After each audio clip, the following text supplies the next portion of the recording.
Ragged fingers clutched a tin cup as Armand stood by the busy marketplace, the clatter of coins from passers-by his only music.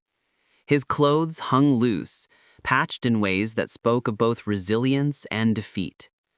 When a young boy tossed a coin into his cup and whispered, "Maybe one day you'll buy your own shop," something flickered inside Armand, a spark he hadn't felt in years. That night, under the dim glow of a street lamp, Armand turned the coin over and over in his palm. It was barely enough to buy bread, yet it carried a message: "You are more than this."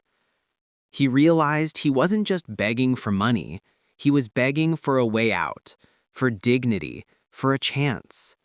And the only person who could give that to him was himself. The next morning, instead of holding out his cup, Armand tried something new. He offered to carry bags for shoppers, polish shoes, fetch water, anything that required effort rather than pity. At first, people laughed. Some even sneered, telling him he was wasting his time. But when he earned his first real payment for shining an old man's shoes, the pride in his chest outweighed the few rupees in his pocket. Weeks passed. Armand saved every coin he could. He studied the shopkeepers, how they spoke to customers, how they displayed goods, how they bargained. Each day became his classroom, each failure a teacher. Hunger gnawed at him, but ambition gnawed louder.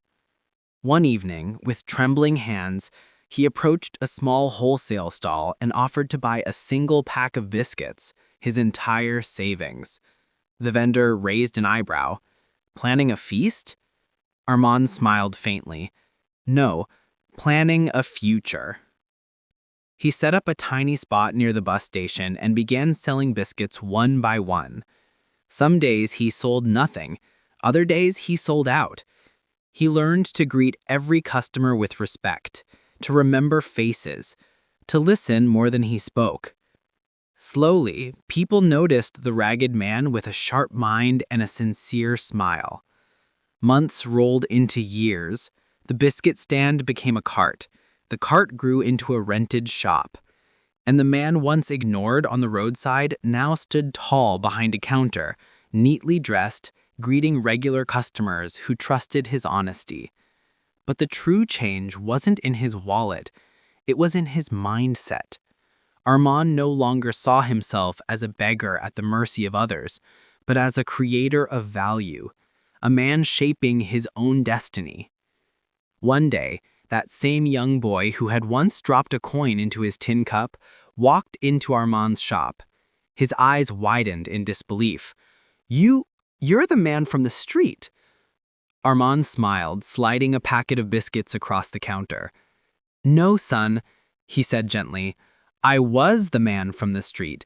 Now I'm the man who decided to change."